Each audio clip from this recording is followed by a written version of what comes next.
Why should anyone listen to me? If that sounds familiar to you, stay tuned.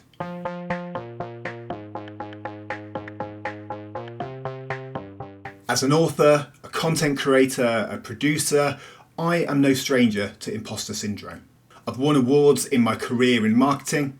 I've written and released several best-selling books, but still, there's always some self-doubt in the back of my mind.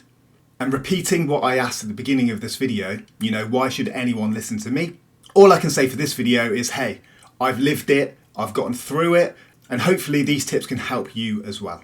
Now, just to caveat this video to begin with, I'd just like to say that there are different levels of imposter syndrome. There are people out there who just have like a slight anxiety of, why should people listen to me? Where some people might suffer more from higher levels of this, where perhaps talking to a medical professional would be quite useful. So remember, it's always good to have conversations and to get help when you need it. But in terms of what I did to overcome my imposter syndrome, let's get to it. First of all, I just want to define what imposter syndrome actually is.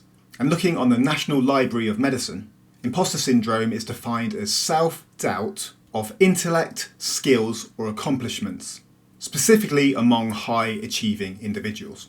Now, high-achieving is whatever you think internally it is, because it's not just for people who are in high-paid jobs, for example. It could be absolutely anything. It could be if you get a job that you don't feel like you deserve.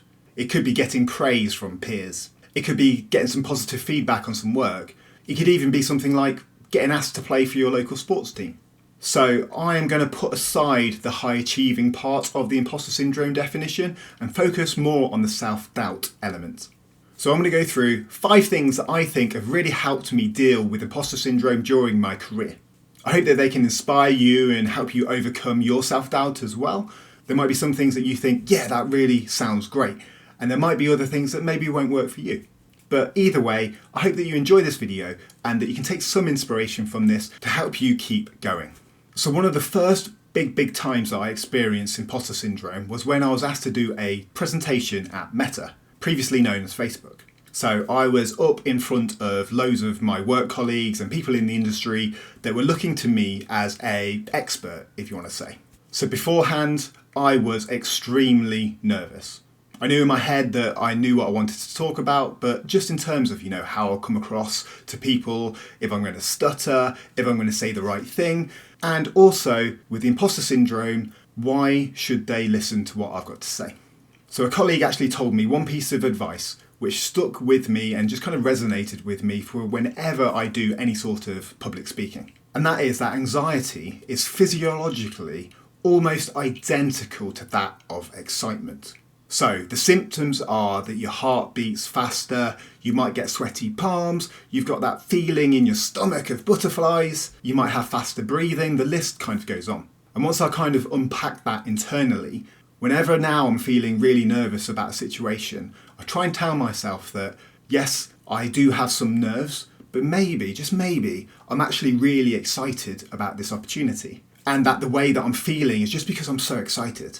So whilst that isn't a cure-all, obviously, trying to shift that mentality from kind of focusing on the negativity, on the nerves, on the anxiety side of it, and almost trying to shift it and turn it into a positive. Focusing on that you're actually excited and that this is a great opportunity, and that's why you're just feeling a little bit nervous. So tip number 1 is trying to shift your mindset a little bit. And the thing that helped me most is telling myself that anxiety, the physiological signs of it, are so similar to excitement. Tip number 2 is following on the mantra of a famous sports brand, and that is just do it. As you get a little bit older and you go through life and all these things kind of start happening around you, you start realizing that life is just too short. Now, if you're nervous, if you're feeling a lot of self-doubt, a lot of the time it's because you're going outside of your comfort zone. But the best way to learn and grow as an individual, as a person, as part of your career, creatively, however, is by going outside of your comfort zone and doing something that you don't usually do. Now, what's also great about this is that the more that you do it, the more that you get outside of your comfort zone, the easier it becomes every single time. That means that every single time you do it, the more experienced you become at putting yourself out there, the less the imposter syndrome is going to rear its ugly head and ask you, why are you doing this? Tip number 3 is to be open and to be vulnerable. Now, if you feel like, whether you're at a job and you don't feel like you're deserving of a promotion, of a bonus, whatever the situation is where you're feeling that imposter syndrome, if you open up to your peers, to your boss, to your friends, and tell them how you're feeling, there's every single chance that you're going to be welcomed with positivity, reassurance, and that's going to help make you feel better. So sometimes what I've found is that just a little bit of positive reassurance can really help nullify that feeling of imposter syndrome.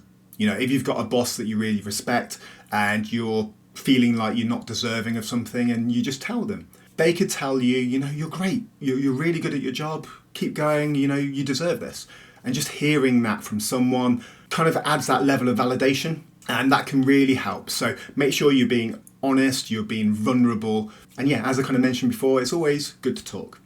Tip number 4 is to always keep learning.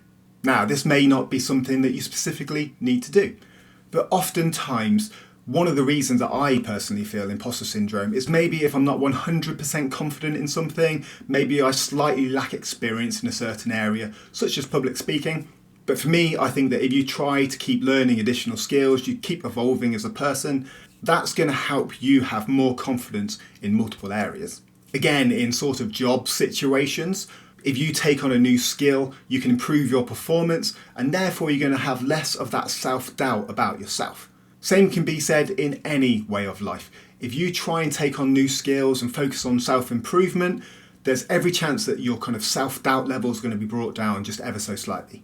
And so tip number 5, what I found works so well for me, is shifting my mindset from internal to external. And so by that, what I mean is, say if I'm feeling a certain way in a certain situation, is to try and get out of my own head. Now, that's taken me years to practice, but now I'm pretty good at it. So it's not something that's going to come overnight, but if you can try to take yourself out of almost like the spiral that you might feel in your mind of, going down that spiral of, why me? Am I good enough? All of the kind of anxious thoughts that you might have, and put yourself in the other people's shoes. It gets you out of your own head, and for me, it just kind of clears my mind a little bit. So one benefit of doing this is putting yourself in your peers' shoes and asking yourself kind of like, how are they feeling? What are they thinking? And if you're kind of thinking about other people, for me, I think less about myself. And I don't mean that in a negative way. I just mean that if you're kind of thinking about, I wonder what other people are expecting to hear from this presentation. Or maybe on the imposter syndrome side of things, if I'm thinking I'm not good enough, I'm looking at everyone else in the audience and thinking, they're similar to me. So yes, I do have every right to belong here. And what I often think is, if they can do it, so can I. So those are my 5 pretty quick fire tips that I've found that can help deal with imposter syndrome. And what's great about YouTube and social media as a whole is the opportunity for everyone else to share their thoughts as well and their advice. So what I'd love for this community to do is to leave a comment below on, whenever you've experienced self-doubt and imposter syndrome and what you found to help you to deal with that. Okay, I hope this video is useful. If you're new to the channel, my name's Craig and this is Self-Publishing Empire. On here, we focus on book publishing and other ways to make money online. And so if you're interested in making money online, passive income, and also kind of building your own business and building yourself up, make sure to hit that like and subscribe button and stay tuned for future content. All right, everyone, remember, you can do this, you got this, and I'll see you in the next one.